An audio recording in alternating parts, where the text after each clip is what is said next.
What up, though? You already know how it goes. Smash, like, subscribe, comment. I don't care what you comment as long as you comment. I don't care where you share it. Just share it. I appreciate all the love and support. I tell y'all every video, I appreciate all the donations too. Big boy donations coming from Vince X, the Solar, Cicilati Comrade. Thank you, man. He went back to back to back with big boy donations, the 50s and the 100s. Man, I appreciate you, brother. I'm glad you took a liking to me and gravitated and shot the money. Backdrop coming soon. I got one, but it came in pink, and I reached out to my sister like how do you change the background? Cause she take pictures with the backdrops and stuff like that. She got the whole big boy equipment at her crib, but that's on the way. Thank you, bro. Thank you. I appreciate you. Ain't no ifs, ands, or buts about that, man. Big boy donation. Shout out Elmo Johnson. Thank you. Spliff. Thank you for the donations. KKK Howard Johnson. I know who you is now. I just thought about it. You Howard Johnson from cause your comment. You Howard Johnson from Marquette. Yeah. You really KKK whatever you is, man. But you was a cool dude. We did a lot of financial transactions. You helped me make some money up in the joint. So I appreciate that, man. I said Spliff, I said Vince X, Elmo, Abby Original, Pretty Face, Ryan Rose. Thank all y'all for those donations, man. Y'all hard-earned money. Y'all sent it to me in good faith that I do the right thing with it and helping me out. I appreciate it, bro. I appreciate all y'all brothers and sisters. I can't say it enough. Thank you for whatever you sent. I don't care if it was $1. I ain't got $1 sent yet, but even if it was just $1, it don't matter. It's whatever. I appreciate it. Let's jump right into this real quick. Let's jump right into it. I'm going to tell you the story about a blood or a guy that joined the Bloods and his past caught up to him. That's why I tell people, if you got a sketchy past, anything in your past that might come out and you know that it's a complete violation from your organization, that you have participated in something like this, you could be in danger, right? I tell y'all this all the time. If you got anything in your sheet, in your background, in your jacket that can catch up with you, stay away from gangs that's gonna violate you for it, okay? So this one guy, we're gonna call him K. I don't wanna say his real name, but because me and him cool, I knew him from back in the day when we was young. So he come to prison around 25, no, not 25, he about 22 years of age. He joined the Bloods gang. Now, he ain't never snitched on nobody, ratted nothing in jail or, you know, anything in his adulthood. But we were in juvenile, right? We were in juvenile, and he was 15 years old, and it was a guy that was 19 years old, or he was about to be 15, and the guy was 19 years old. He was an adult. He ended up manipulating him. We was in juvenile. I ain't juvenile. So he ended up manipulating K, and we're going to say his name, Courtney. Courtney ended up manipulating K into having sex. Yeah. So, anyway, he manipulated him into being the, what you call it, a top. He manipulated K into being a top to give it to him.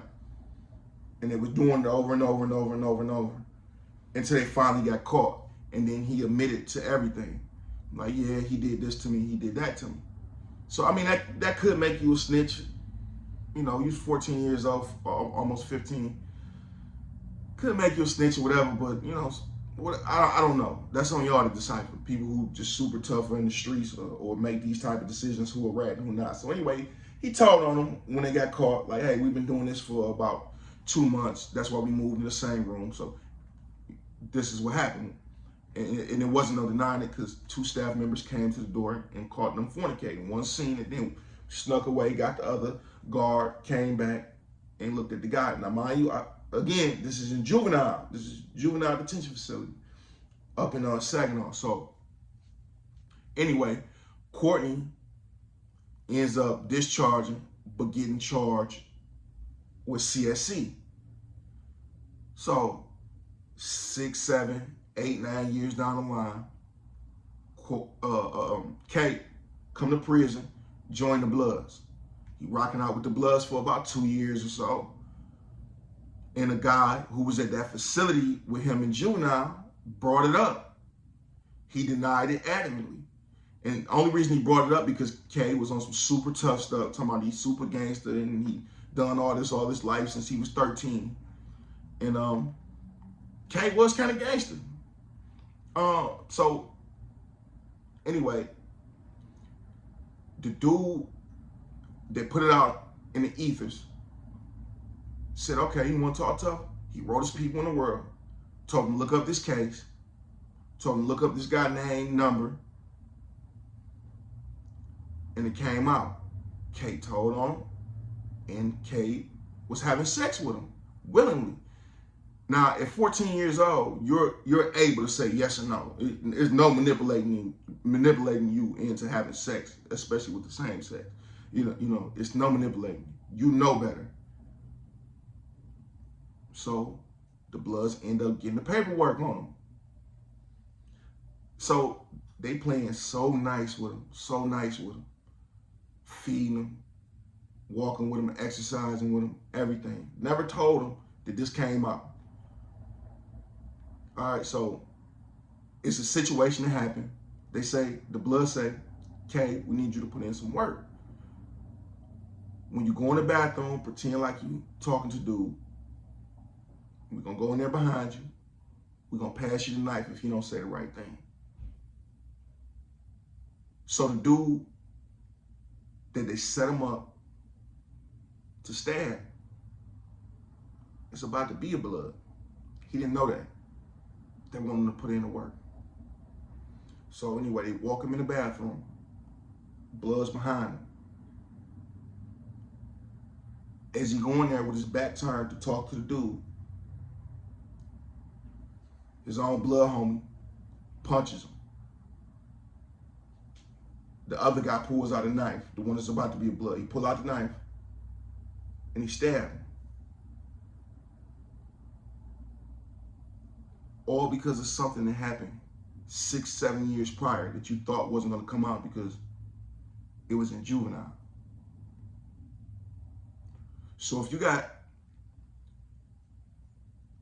a sketchy background and you know it, don't partake, because it could come out at any moment. People will go to the end of the world to prove you are not who you are, to assassinate your character, all because you want to be tough, all because you want to be a gangbanger. It makes you a target. So that's just a story to coincide with what I said when I said, don't join a gang if you got a sketchy background. That's what I did. I told y'all in the last video. Don't join a gang if you got a sketchy background, because it's going to come out. And then even in some religious organizations, you don't want to do it. Even if on one compound they allow it, that don't mean on the next compound they will. So you're going to always be a danger when you got a sketchy background. Your past will catch up to you. His own brothers set him up for defeat. Instead of just kicking him out, talking to him about it, telling him the reason why he got to go, they chose to make the worst example out of him because they don't like homosexuality within inside their groups. And make him look a certain way. After he got stabbed, other people came out that was in juvenile with him and said the same thing. Now they want to say it. That goes to show you in prison, people mind their own business and they don't get involved with things that they cannot prove because that could be deadly for you. That's just a quick story for y'all, man. Peace and blessings be to y'all. Big 5. Islam.